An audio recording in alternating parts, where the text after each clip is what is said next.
창문 너머로 쏟아지는 따스한 봄 햇살이 박은영의 얼굴을 부드럽게 감쌌다.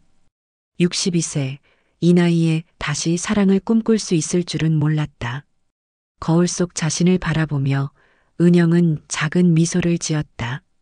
세월이 새겨놓은 주름살마저도 오늘만큼은 따뜻해 보였다. 은영아, 커피 끓여줄까? 주방에서 들려오는 최도연의 다정한 목소리에 은영의 마음이 다시 한번 두근거렸다. 결혼한 지 석 달이 지났지만 여전히 새신랑처럼 자신을 챙기는 남편의 모습이 고마웠다. 20년 전 첫 남편을 잃고 홀로 살아온 세월, 때로는 너무나 외로웠던 그 긴 시간들이 마치 꿈이었던 것처럼 느껴졌다. 고마워요, 도연 씨. 은영은 거실로 나가며 남편의 뒷모습을 바라봤다. 66세의 나이에도 꼿꼿한 어깨, 여전히 탄탄한 체격의 도연이었다. 건설회사에서 평생을 일해온 그는 투박하지만 따뜻한 마음을 가진 사람이었다. 첫 만남에서부터 은영을 한 사람의 여자로 존중해 주었고 조심스럽게 마음을 표현했다. 나 같은 늙은이가 사랑을 운운하면 우스워 보이겠지만 프러포즈하던 날 도연의 어색한 말투에 은영은 오히려 진정성을 느꼈다. 젊은 시절의 뜨거운 사랑과는 다르지만 서로의 상처를 어루만져주는 깊이 있는 애정이 있었다. 커피 향이 집 안가득 퍼져나갔다. 도연이 정성스럽게 내려준 커피를 받아 마시며 은영은 감사함에 눈시울이 붉어졌다. 이런 소소한 일상의 행복이 이렇게 소중할 줄 누가 알았을까? 오늘 날씨가 참 좋네. 우리 잠깐 산책이라도 할까? 도연의 제안에 은영은 활짝 웃으며 고개를 끄덕였다. 오후 햇살 아래 아파트 단지를 천천히 걸으며 두 사람은 다른 노부부들처럼 자연스럽게 팔짱을 끼고 걸었다. 지나가는 이웃들의 부러워하는 시선이 느껴졌다. 저 나이에도 저렇게 금슬이 좋으시네라는 작은 속삭임이 들려왔지만 은영은 오히려 뿌듯했다. 은영아, 나와 결혼해줘서 정말 고마워. 혼자 늙어가는 게 무섭기만 했는데 이제는 매일이 기대돼. 도연의 진심 어린 고백에 은영의 마음은 더욱 따뜻해졌다. 저녁이 되어 집으로 돌아온 두 사람은 함께 저녁을 준비했다. 도연이 설거지를 도맡아 하는 모습을 보며 은영은 이 사람과 함께라면 남은 인생이 행복할 것 같다고 생각했다. 밤이 되어 잠자리에 들 때까지 은영의 마음은 온통 감사함으로 가득했다.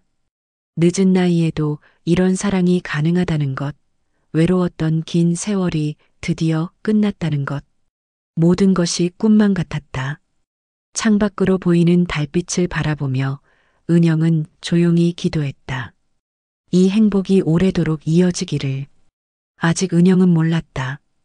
이 달콤한 신혼의 설렘 뒤에 어떤 현실이 기다리고 있는지를. 결혼한 지 2달째, 박은영은 아침 햇살이 커튼 사이로 스며드는 것을 바라보며 깊은 한숨을 쉬었다. 옆에서 잠든 남편 최도연의 규칙적인 숨소리가 들렸지만 그 소리마저 이제는 부담스럽게 느껴졌다. 여보, 일어났어? 도연이 눈을 뜨며 은영의 어깨에 손을 올렸다. 그 손길이 예전처럼 따뜻하게 느껴지지 않았다. 은영은 몸을 살짝 움츠렸지만 도연은 개의치 않고 더 가까이 다가왔다. 아직 이른 시간인데. 은영의 목소리에는 피로가 가득했다. 밤새 몇 번이나 깨어났던 탓이었다. 하지만 도연은 그녀의 상태를 전혀 고려하지 않았다. 부부가 되었으니 당연한 거 아니야. 나이 들었다고 해서 그런 게 없어지는 건 아니잖아. 도연의 말투는 단호했다. 은영은 62세라는 나이에 새로운 사랑을 시작한다는 것에 대해 스스로도 어색함을 느끼고 있었는데 남편의 과도한 요구는 그녀를 더욱 위축시켰다. 오후가 되어 도연이 트럭 운전을 나간 후에야 은영은 비로소 안도의 숨을 쉴 수 있었다. 하지만 그 평안도 잠시뿐이었다. 저녁이면 다시 돌아올 남편을 생각하니 가슴이 답답해졌다. 은영아, 트럭 타고 드라이브나 할까? 어느 날 도연이 제안했다. 은영은 집 밖으로 나가는 것만으로도 기분 전환이 될 것 같아 고개를 끄덕였다. 하지만 트럭은 한적한 공사장으로 향했다. 여기서 뭘 하려고? 조용한 곳에서 우리만의 시간을 갖자는 거야. 트럭 안이라는 좁고 불편한 공간에서도 도연의 요구는 계속되었다. 하루에도 몇 번씩, 그리고 한 달에 30번 넘도록. 은영은 이런 상황이 부자연스럽고 굴욕적으로 느껴졌지만 남편이라는 이유로 거부할 수 없었다. 이런 곳에서까지 굳이. 뭐가 문제야? 우리 사이잖아. 도연의 눈빛은 은영의 의사와 상관없이 이미 결정된 것처럼 보였다. 은영은 자신의 의견이나 감정은 전혀 고려되지 않는다는 사실을 깨달았다. 집으로 돌아가는 길, 은영은 창밖을 바라보며 생각에 잠겼다. 결혼 초기의 달콤함은 온데간데 없고 이제는 매일이 견디기 어려운 시간의 연속이었다. 하루에도 몇 차례씩 이어지는 성적 요구는 그녀의 몸과 마음을 지치게 했다. 이게 정말 사랑일까? 은영은 자문해봤다.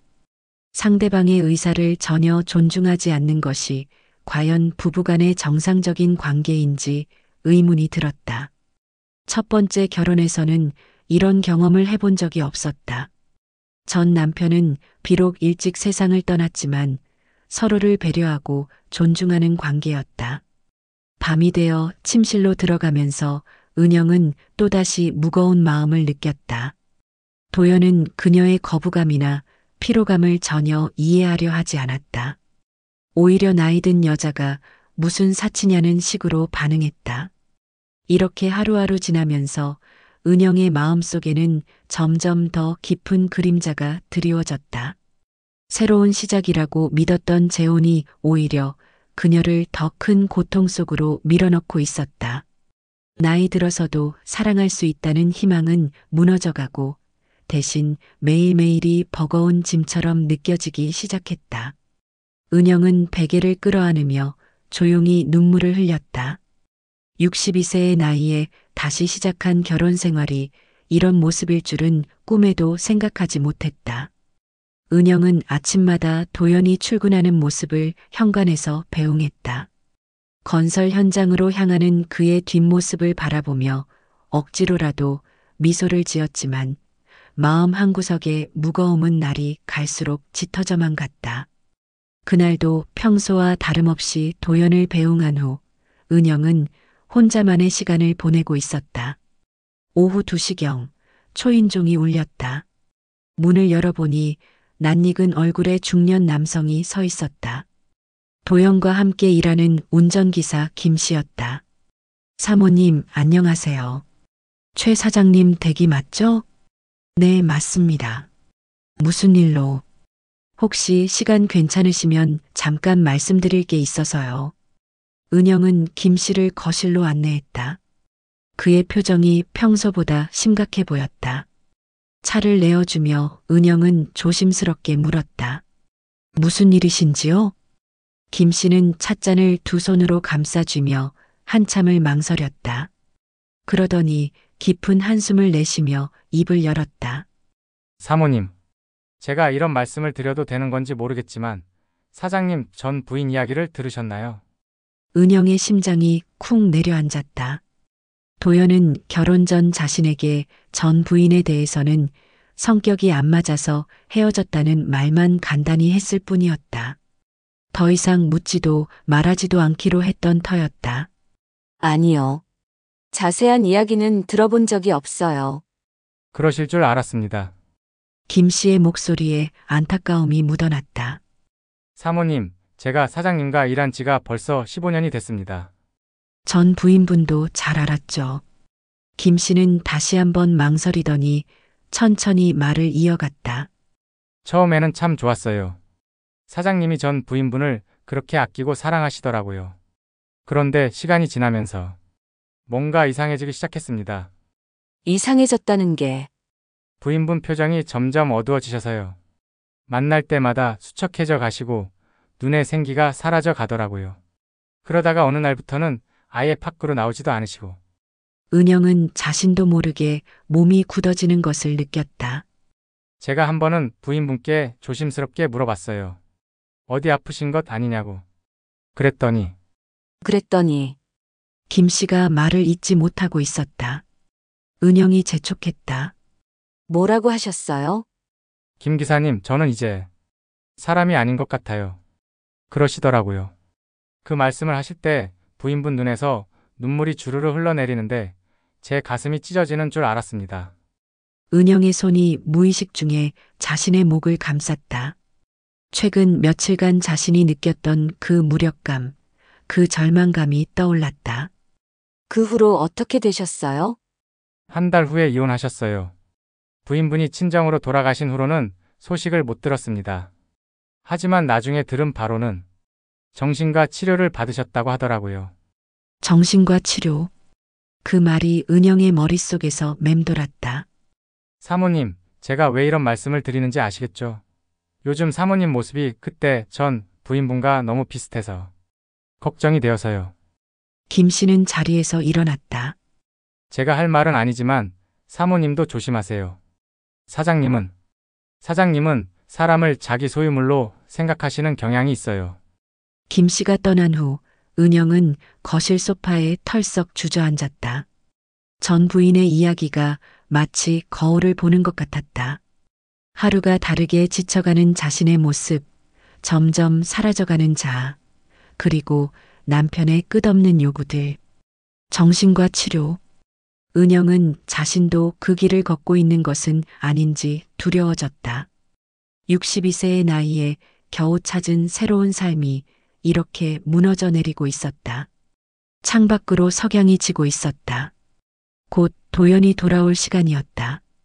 은영은 떨리는 손으로 얼굴을 가리며 흐느꼈다. 이제야 자신이 얼마나 깊은 늪에 빠져 있었는지 깨달았다. 전 부인이 남긴 그 절망적인 말들이 은영의 귓가에서 계속 울려 퍼졌다.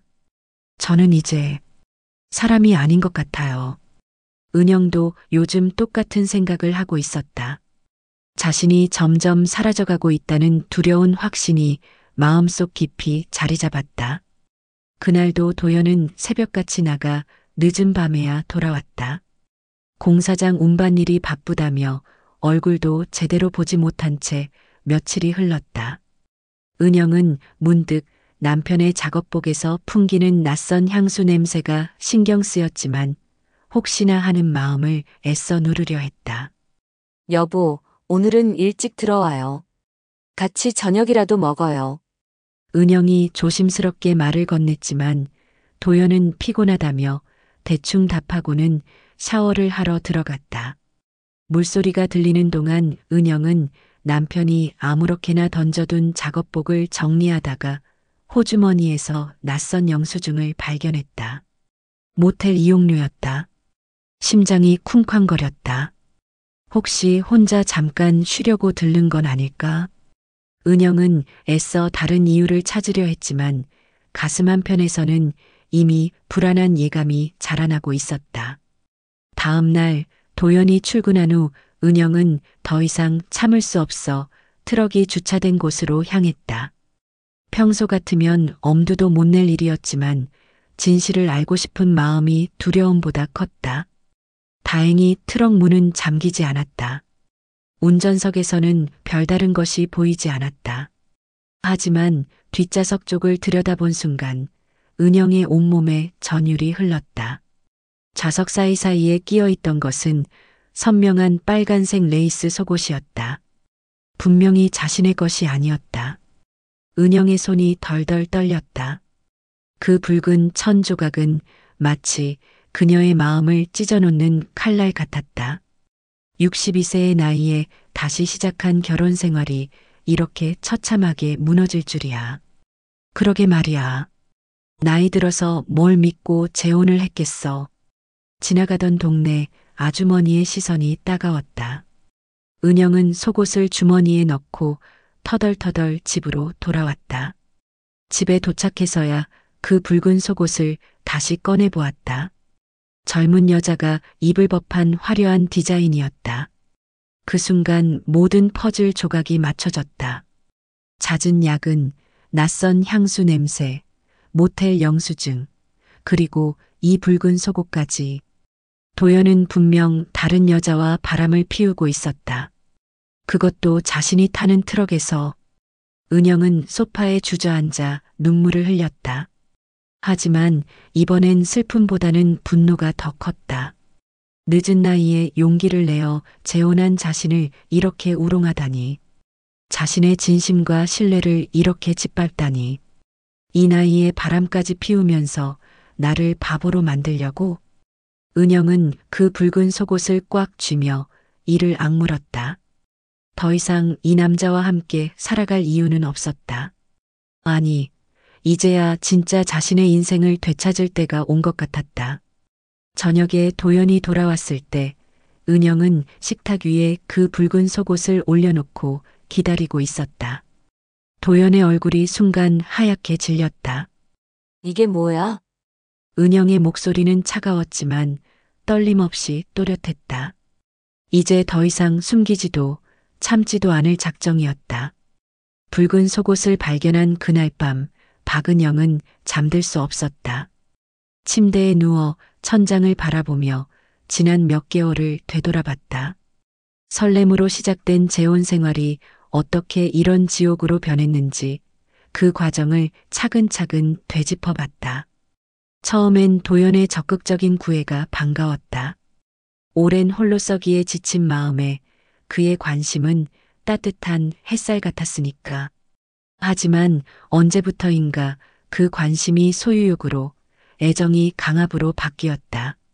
하루에도 몇 번씩 요구하는 성적 접촉, 거부할 때마다 찌푸려지는 그의 표정, 공사장, 트럭 안에서까지 이어지는 굴욕적인 순간들. 내가 바보였구나.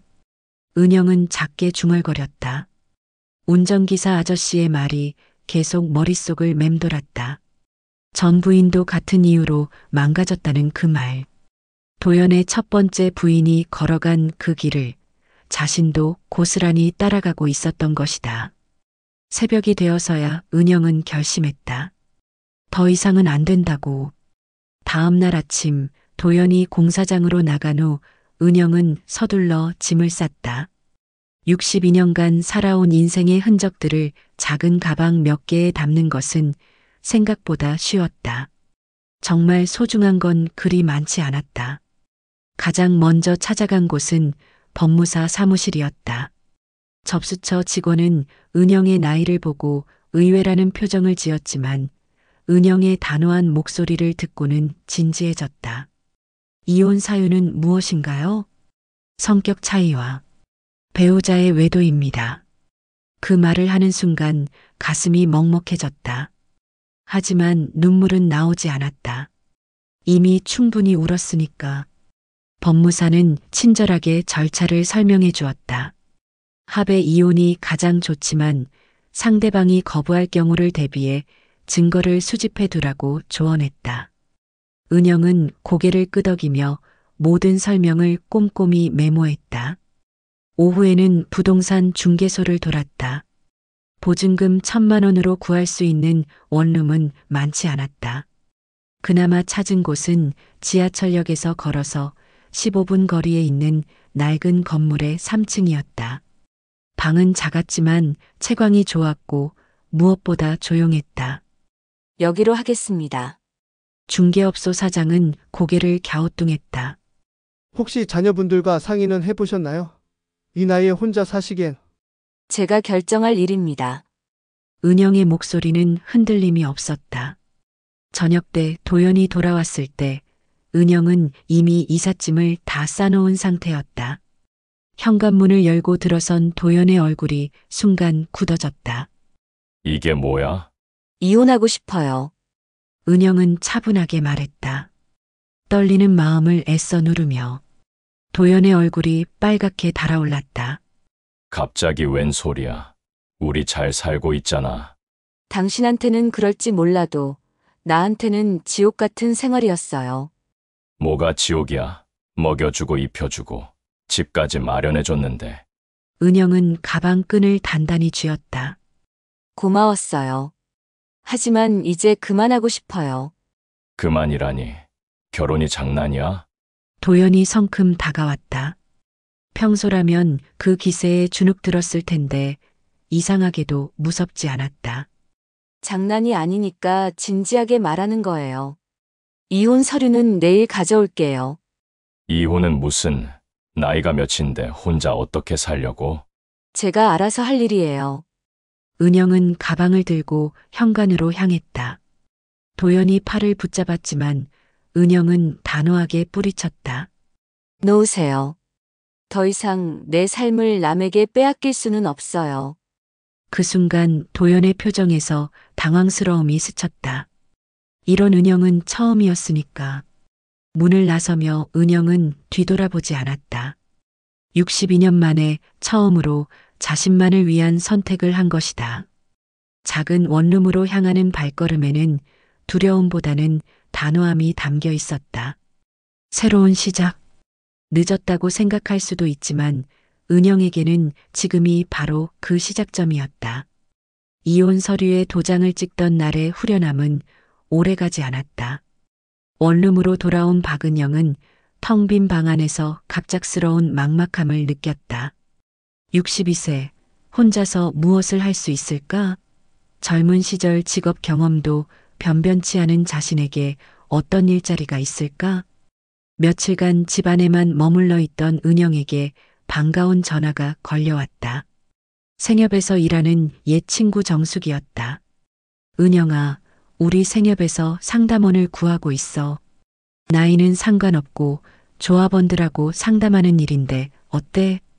처음에는 자신 없어 했지만 정숙의 격려에 용기를 내어 면접을 보러 갔다. 면접관은 은영의 나이를 걱정하기보다는 오히려 인생 경험이 풍부한 점을 높이 평가했다. 어르신들께서 더 편안하게 상담받으실 수 있을 것 같습니다. 생협 상담원으로 일을 시작한 지 한 달, 은영은 자신도 모르게 달라져 있었다. 매일 아침 7시에 일어나 단정히 옷을 차려입고 출근하는 일상이 주는 리듬감이 있었다. 조합원들의 고민을 들어주고 해결책을 함께 찾아가는 일에서 예상치 못한 보람을 느꼈다. 상담사님, 덕분에 아이가 좋아하는 친환경 이유식을 찾았어요. 정말 고마워요. 젊은 엄마의 고마운 인사를 받을 때마다 은영의 마음은 따뜻해졌다. 누군가에게 도움이 되는 사람이라는 느낌, 오랫동안 잊고 살았던 자존감이 서서히 회복되고 있었다. 어느 토요일 오후 은영은 우연히 지나가던 복지관에서 독거노인 도시락 배달 봉사활동 모집 공고를 보았다. 주저하지 않고 신청서를 작성했다. 첫 봉사날 은영은 80대 할머니의 집을 방문했다. 문을 여는 할머니의 얼굴에 환한 미소가 피어났다. 아이고, 고맙습니다. 요즘 젊은 분들이 이런 일까지 해주시고 저도 나이가 많아요. 젊지 않습니다. 은영이 웃으며 말했다. 그래도 저보다는 젊으시잖아요. 이렇게 찾아와 주시니 얼마나 기쁜지 몰라요. 할머니와 짧은 대화를 나누며 은영은 깨달았다. 나이가 들었다고 해서 누군가의 도움만 받아야 하는 것은 아니라는 것을, 자신도 충분히 누군가에게 도움을 줄 수 있는 사람이라는 것을. 주말마다 이어진 봉사활동은 은영에게 새로운 활력을 불어넣었다. 독거노인들과의 만남에서 오히려 인생의 지혜를 배우기도 했고, 함께 봉사하는 사람들과의 교류에서 진정한 우정을 느끼기도 했다. 은영 씨, 요즘 정말 밝아지셨어요. 함께 봉사하는 50대 주부가 말했다. 처음 오셨을 때랑 완전히 다른 사람 같아요. 은영은 거울 앞에 선 자신을 바라보았다. 언제부턴가 굽어있던 어깨가 펴져 있었고 눈빛에도 생기가 돌고 있었다. 도연과의 결혼 생활에서 잃어버렸던 자신다운 모습을 조금씩 되찾고 있었다. 저녁이면 작은 원룸에서 혼자 식사를 하며 하루를 정리했다. 외롭지 않냐고 묻는 사람들도 있었지만 은영에게 이 고요함은 평화로웠다. 누구의 눈치도 보지 않고 강요받지 않는 자유로운 시간들이 소중했다. 62세의 새 출발이라니 늦지 않았나 싶기도 했는데 은영은 일기장에 적었다. 지금 생각해보니 늦은 게 아니라 때가 된 것 같다. 진짜 내 삶이 이제야 시작되는 것 같다. 창밖으로 보이는 작은 화분의 새싹이 은영의 마음과 닮아 있었다. 척박해 보이는 땅에서도 생명은 피어날 수 있다는 것을, 나이는 새로운 시작의 걸림돌이 아니라는 것을 그녀는 온몸으로 증명하고 있었다.